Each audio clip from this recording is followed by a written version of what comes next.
Bonjour à tous, j'ai voulu vous faire cette vidéo pour vous expliquer ce qu'on arrivait à avoir comme type d'information avec notre collier connecté équipé sur les chiens de protection et sur les animaux du troupeau. Je vous emmène tout de suite chez Karine et Alain qui sont basés à Montferrat dans le Var à côté du camp militaire de Conjuers.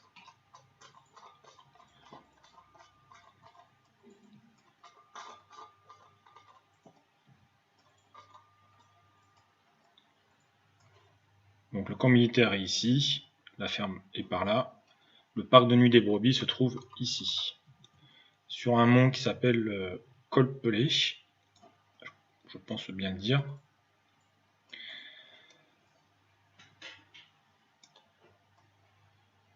Et cette zone-là s'appelle le Grattalou, et je pense que ça porte malheureusement plutôt bien son nom. Donc, comme on peut voir, c'est des petites collines vallonnées, contexte de garrigues, très fermé, des chênes verts, des buis, peu de visibilité sur le parcours.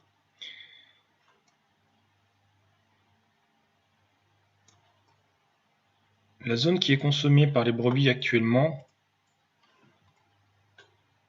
fait à peu près 400 hectares, un périmètre de 20 km,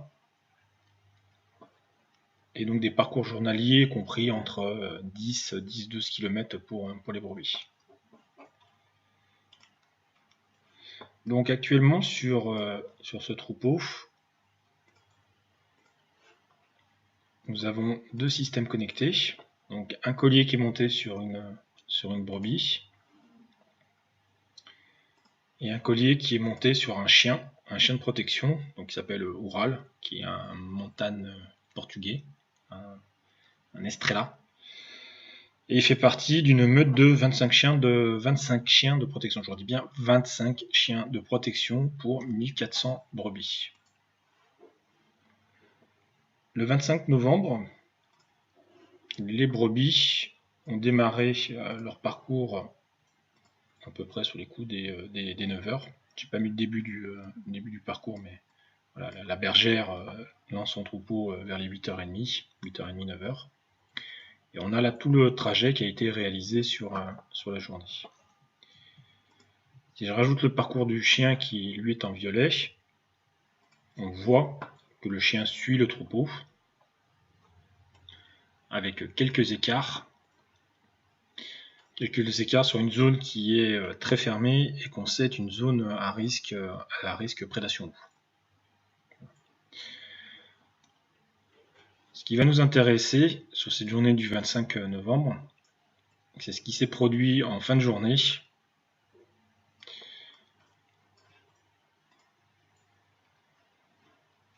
Donc à partir de 2h30 de l'après-midi, le troupeau a été remonté tout doucement vers le parc de nuit.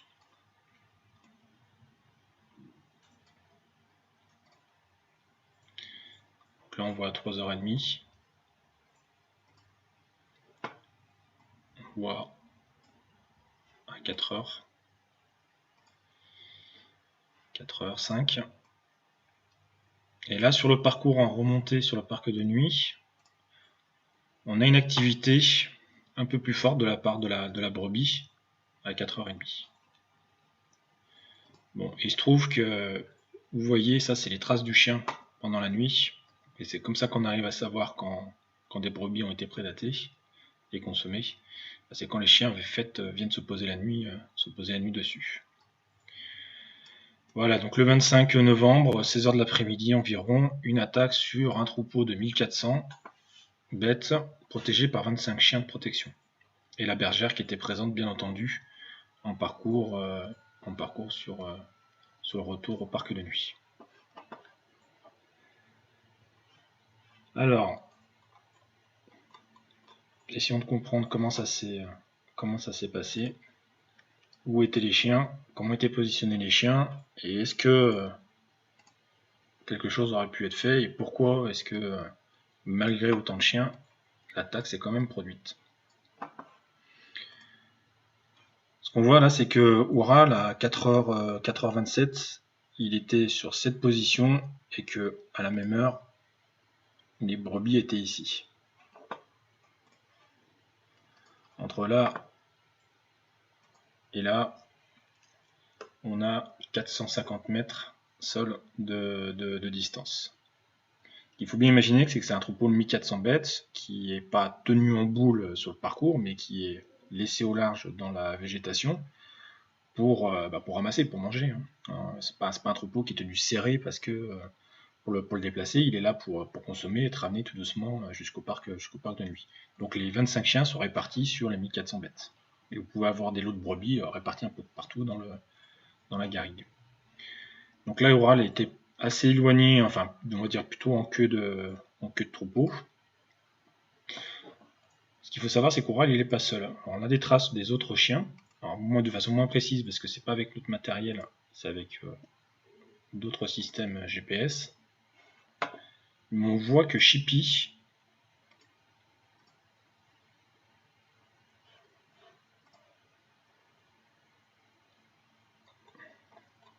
je suis obligé de zoomer un peu.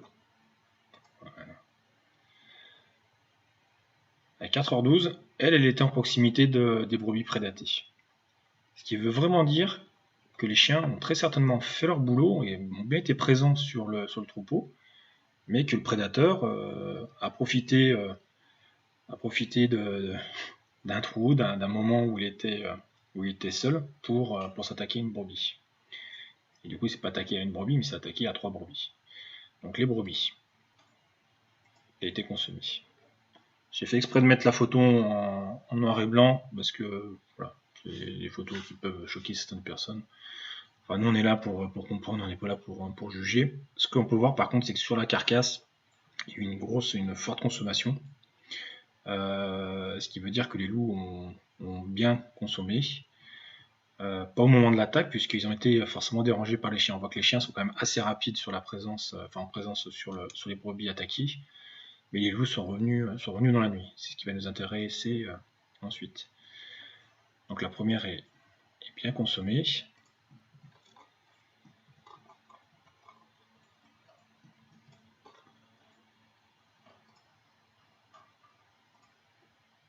Je vais être obligé d'enlever les points. Voilà. C'est plus facile à voir. C'est enlever les points de Chippy. Donc la deuxième brebis, on voit sa tête ici, son oreille, sa boucle. Elle a été moins consommée. Et la dernière, elle a été assez peu consommée. Elle n'est très certainement pas morte sur le coup. On voit que l'épaule a été tirée et elle mangeait. Là, pour ce coup-là, peut-être que les chiens ont un petit peu, ont très certainement aussi consommé sur la brebis. Ce qu'il faut aussi bien comprendre, parce qu'on ne se rend pas forcément compte comme ça, c'est les distances. Entre la première brebis et la deuxième, 200 mètres de distance seule. Entre la deuxième et la troisième, 100 mètres. Voilà. Donc il y a quand même de la distance entre les 3 brebis. Tout ça s'est produit sur le déplacement du troupeau.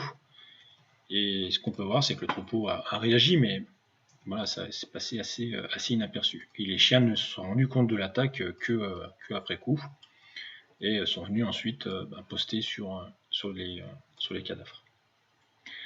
Ça s'est produit en fin de journée. La bergère est montée mettre son troupeau à l'abri dans le parc de nuit. Elle est redescendue vers les 18-19 heures, c'était à la nuit, pas de visibilité, elle s'est rendue compte absolument de rien.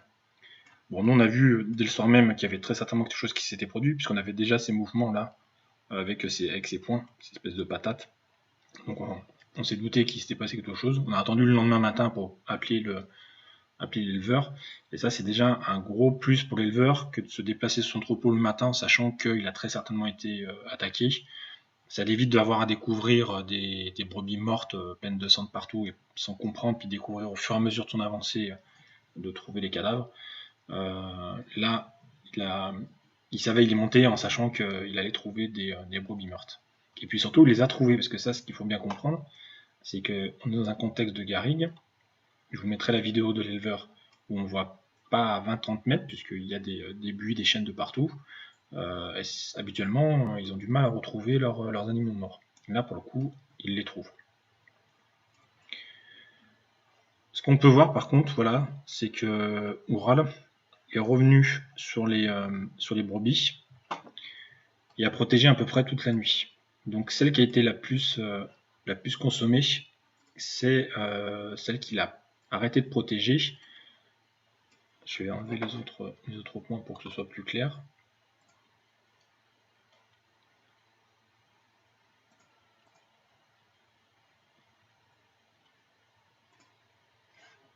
Voilà.